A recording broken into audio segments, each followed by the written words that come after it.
प्रितीच्या भाव भयणीनो तुमकां सगल्यांक देव बरो दीस दिवं म्हणटा. आयज सोमार आनी आयचें शिवर्तमान जावन आसा माकुची 8वी चीट 11 ते 13 पर्यंत. आनी पयलीं आमी आतां देवाचें उतर आयकुया. फारिजियो खुणा सोदतात. एकदां फारिजियो भायर सरले आनी जेजू लागीं वाड विवाड करूंक लागले आनी ताची परिक्षा करूंक ताचे कडेन स्वर्गावेली एक खुणा मागताले. आनी काळजान तावन सुस्कारून ताणें म्हणलें, ही पिणकां कित्याक म्हूण खुणा सोदता? हांव तुमकां खरेंच सांगतां, हे आतांचे पिणकेक देव खुणा दिवचोच ना. आनी तांकां सांडून तो नव्यान होड्यार चडलो आनी पेले तोडे गेलो. प्रितीच्या भाव भयणीनो आयचें शिवर्तमान जावन आसा फकत 3 वडी. पूण आमी कितें आयकता?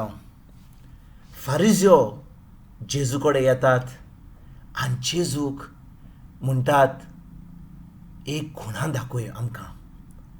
तूं खरेंच देवाचो पूत? तूं खरेंच देवा कडून आयला? तर आमकां एक खुणा दाखय आनी आमी तेन्ना तुजेर भावार्थ दवरतले.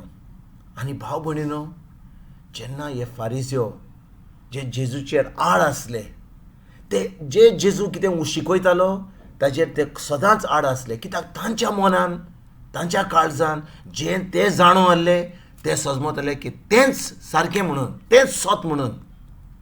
आनी जेन्ना जेजू येता आनी खरेंच देवाची शिकवण दिता, तो खरेंच देवाच्या उतरा प्रमाणे ते सगळ्या लोकांक सजमून दिता.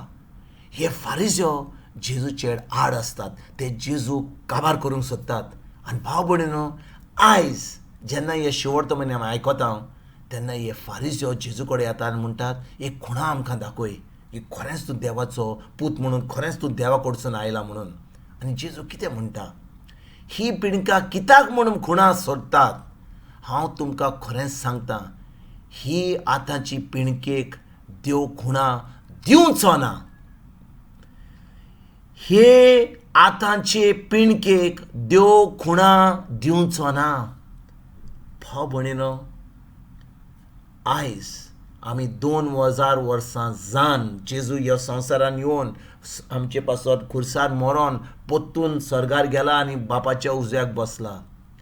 आमी जेन्ना जेजूचे पाटलादर म्हणटा, आमी खरेंच जेजूचेर भावार्थ दवरता म्हणटा, आमी खरेंच आमकां क्रिस्तांव म्हणटा, आमी खरेंच म्हणटा जेजू आमचो सोमी, आमचो दोनी, आमचो देव म्हणटा. तर आयज जेन्ना आमी जेजू कडेन वता, आमी कितें मागता जेजूक? जेजू म्हाका बरो कर, जेजू म्हाका बेसावन दी, जेजू म्हाका हें कर, जेजू म्हाका तें कर. आमी खरेंच ह्या फारिजियो भाशेन जाता. कित्याक? जेन्ना जेजू खुर्सार गेलो आनी खुर्सार तो मोरच्या आदीं ताणें तीं उतरां उलयलीं. जुवाचे 19वी चिटीन 30 ओड तो म्हणटा, बापा सगलें सोंपारलें, बापा सगलें सोंपारलें. आनी तेन्ना ताणें आपल्या रोगता वरवीं ताणें सगलें आमचे कोश्ट भोगून आमकां सगलें स्वर्ग उक्तो केलो. सगलें जें देवाचें आमकां फावो जावंक जाय आसलें ताणें आमकां उक्तें केलें. आनी भाव भयणीनो, आयज जेन्ना आमी जेजू कडेन वता आनी आमी म्हणटा, जेजू म्हाका हें कर, जेजू म्हाका तें कर, म्हाका पिकोवणी दी, म्हाका बेसावनी बोर, हें कर तें कर. आमी ह्या फारिजियो भाशेन जाता. कित्याक आमी देवाक सांगता, आमकां खुणा दाखय, आमकां दाखय, तुजी पदवी दाखय. पूण आयज भाव भयणीनो, जेन्ना आमी जेजू कडेन येता, आमी जेजू कडेन कांयच मागपाची गरज ना. फकत भावार्था वरवीं जें ताणें घडून हाडलां, जें सोंपलां, तें आमकां फाव करूंक आमकां गरज. भाव भयणीनो, जेन्ना आमकां कसलेंच देवाचें जाय, कसलेंच जें जेजून घडून हाडलां, तेन्ना आमकां ताच्या उतराचेर भावार्थ जाय. आनी जेन्ना आमी ताच्या उतराचेर भावार्थ दवरता तेन्नाच की आमकां जें जेजून घडलां खुर्सार आपल्या मरणा वरवीं, आपल्या रोगता वरवीं, तेन्नाच की आमकां तें आमच्या जिवितान फावो जाता. आनी भाव भयणीनो, ह्या फारिजियो भाशेन आमी केन्नाच देवा कडेन येवची ना, म्हाका हें कर तें कर, आमकां खुणा दाखय. कित्याक जेन्ना आमी तशें करता आमी फारिजियो भाशेन जाता आनी आमकां हें उतरां जेजू आमकां म्हणटलो, ही पिणकेक कित्याक म्हूण खुणा सोदतात? हांव तुमकां खरेंच सांगतां, हे आतांचे पिणकेक देव केन्नाच खुणा दाखोवचो ना. भाव भयणीनो, आमकां देवाची खुणा जाय, आमकां खरें देवाचें जाय, तर आमी देवाक कडेन येवन कसलीच खुणा दाखोवपाक आमकां गरज ना. आमकां फकत भावाड जाय, जें जेजून संपालना खुर्सार, जें जेजून घडोवन हाडलां आमच्या एकावंटान घालां, तेन्नाच की आमकां तें फाव जाता. भाव भयणीनो, जेन्ना आमी बँकेन वेता, आमचे पयशे आसता बँकेन, आमी मॅनेजरा कडेन वचून आमी ताज्या पांयां पडोन आमी केन्नाच ताका कितें मागता, आमचे पयशे दी, म्हाका म्हजे पयशे, आमी केन्नाच करिना. फकत एक स्लीप बरयता, आमची चॅकबूक बरयता, नाजाल्यार आमचे ATM कार्ड घालून आमी पयशे आमी काडटा, ते विथड्रॉ करता, आमी काडटा बँकेंतले. आमकां मॅनेजराची गरज ना.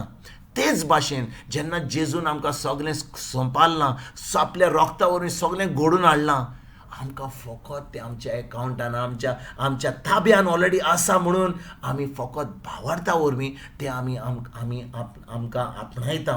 भाव भयणीनो, सगळें जें जेजून घडलां, सगळें जें जेजून केलां आमचे पासत, आपल्या रोगता वरवीं, आपल्या त्रासान घेवन खुर्सार आमचे पासत, तें आमकां आपणावपाक जाय जाल्यार फकत आमी तेज्या उतराचेर भावर दवरपाची गरज. आनी भाव भयणीनो, हे जे फारिझेव आहले, ते जेजूचेर आड आसले, ते जेजू केन्नाच बावट धरून नासले. ते फकत देवा सांग कोत्ताले, हें कोत्ताले, तें कोत्ताले, पूण तांकां कसलोच बावट नासलो जेजूचेर. ते फकत समजताले की आपल्या मागण्या वरवीं, आपल्या कोरण्या वरवीं, आपल्या बऱ्यो कोरण्या वरवीं ते सगळें देवाचें घडोवंक पावताले. आनी भाव भयणीनो, जेन्ना आमी नव्या करारार राव, खरेंच आमी म्हणटा आमी जेजूच्या पाटलादार, आमकां फकत जाय गरज सजमणी देवाच्या उतराची. आनी जेन्ना देवाचें उतर आमी सजमता, खरेंच तें आमी पाळटा आमच्या दिसपट्ट्या जिवितांत, तेन्नाच की आमकां सगळें देवाचें आमच्या जिवितांत फावो जाता. आयज जेन्ना ह्या शिवर्तमानाचेर आमी नियाळ कोत्ता,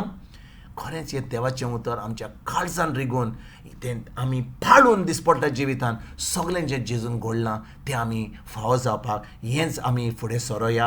आनी हेंच जावन आमचें मागणें आमच्या दिसपट्ट्या जिवितांत तुमकां आनी तुमच्या फॅमिलीक हो नवो सुमान कॉमेस जाताच्या वेळार हांव तुमकां बरोच दीस आवडयतां. आनी परतून तुमचे कडेन उलोवपाक फाल्यां हांव हजर जातलो. तुमकां सगल्यांक गॉड ब्लेस म्हणटा.